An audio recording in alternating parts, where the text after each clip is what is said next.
Hi there, hello everyone. Welcome back to Code Conios. So for today, I am going to discuss about um, one of the simplest and the oldest uh, cryptography in the history of cryptography or cryptology.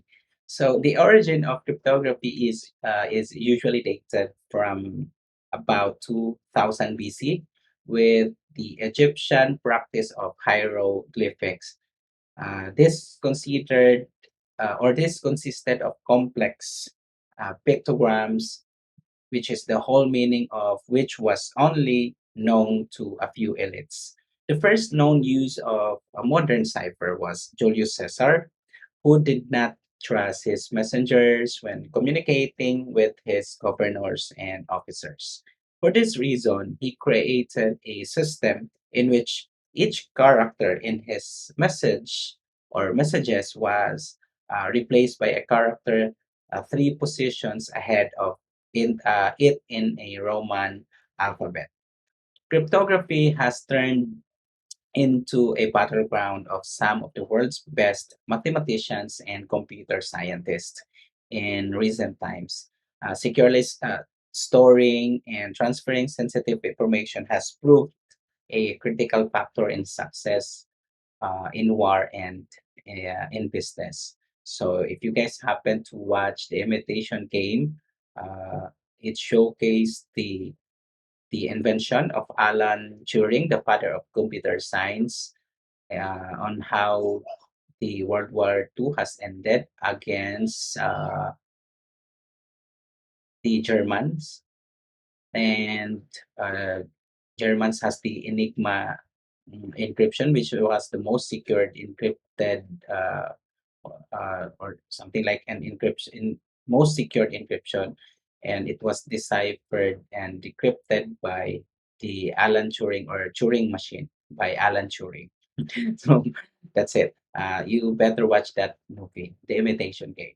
So because governments do not want certain entities in and out of their countries to have access to ways to receive and send confidential information that may be a threat to a national interest.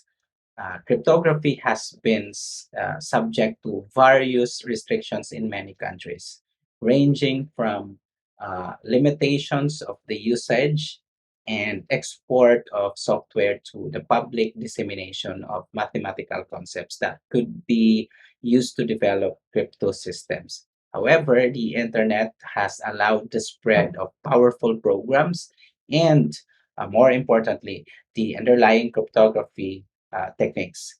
Today, many of the most advanced crypto systems and ideas are in the public domain. So let's talk about the Julius Caesar's encryption. So the Caesar cipher, which was named after Roman Emperor Julius Caesar, okay, Julius Caesar rather, is one of the earliest and most widely known ciphers. It is a simple form of a substitution cipher where you replace each letter of the alphabet with another letter by shifting the whole alphabet in a certain number of letters, wrapping around to the beginning once you reach to the end. So as we all know, alphabet has only like English alphabet has 26 characters all in all. So for example, this would be your you have the key and then or the code, and if you shift each letter by three or four spaces, you will arrive uh, at a different letter from each of the letter in the plain text. So as you can see, the operation principle in Caesar ciphertext is each letter is translated into a letter, a fixed number of positions after in the alphabet table, and we are going to be needing a key. A key is used to shift going uh, for encryption and decrypting, for encryption and decryption rather. So this is the Julius Caesar matrix or encryption figure, wherein the outer, which is in the blue ones, are in the plain text, and the inner one, which is the red ones, or the letters in the red ones, are the ciphertext. So when you are going to encrypt your the each encrypt your what they call this one, your plain text, all you just need to do is spin the inner uh, portion of this figure going to the like uh, counterclockwise, yeah, counterclockwise, and you will then arrive the ciphertext. So just in case if you have, like, say key is 3, then you are going to shift here from A, so 1, 2, and 3. But this is like a little bit confusing, so I'll give you another example of this, uh, the which is the mas simpler siya compared to this one. Okay, so usage, the Caesar cipher is still useful to prevent the people from unintentionally reading something. So by decrypting it, the user agrees that they want to view the content. So both the user or the creator and the recipient. Then the fundamental problem should the key length is shorter than the message, but it does not apply all the time. What does it means? Because we only have 26 letters in our alphabet, and therefore our key should not exceed more than 26. Okay, so it would, because that in that if that's the case, it would be really it's actually useless. So at least you'll have to have the key, or decide the key in the range of 0 to, I mean, in the range of 1 and 26. So right here, so let P the plain text, your the C your ciphertext, and your key is in equal to the letters in the alphabet, which is 26.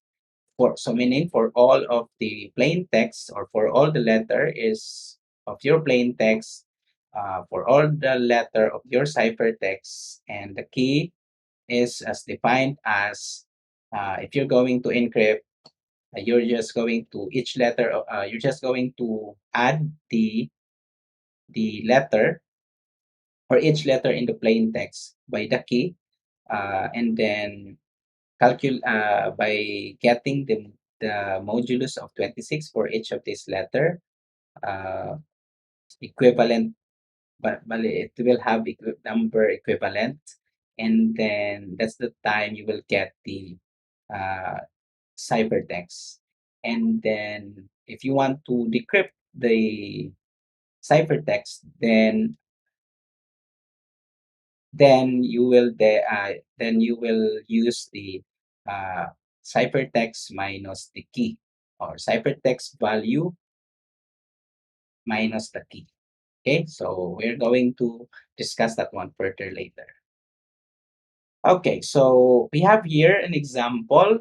Let's say we have key is 4, and your plain text letter is A, B, C, D, E, F, U, V, W, X, Y, Z, and so on and so forth. And the cipher text letter, when it is shifted to 4, each of the letter will be shifted to 4. So A will become E, and B will become F, C and will become G, D will become H, E will become I, and F will become J.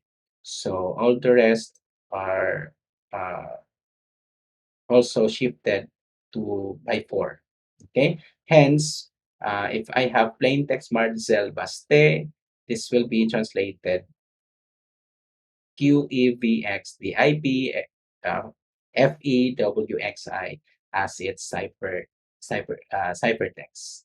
So that is the traditional Cipher ciphertext. We also have modular math encryption process in Cipher ciphertext, and I'm gonna be discussing that one later on. So, how do we break the Cipher cipher if you don't have the key? Of course, it can be done by trial and error. So you will need to guess the key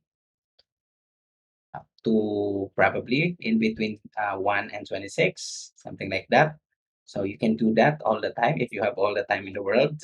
And by using statistics on letters, having a frequency distributions, the probability of how much percent each letter is used in the ciphertext, you can actually guess the, you can eventually, or I can actually guess the break the code or break the original message or the ciphertext into plain text. All right, so I'm gonna cut this one off and I'm going to proceed the discussion on the next video. Thank you. Have a great day ahead. Bye bye.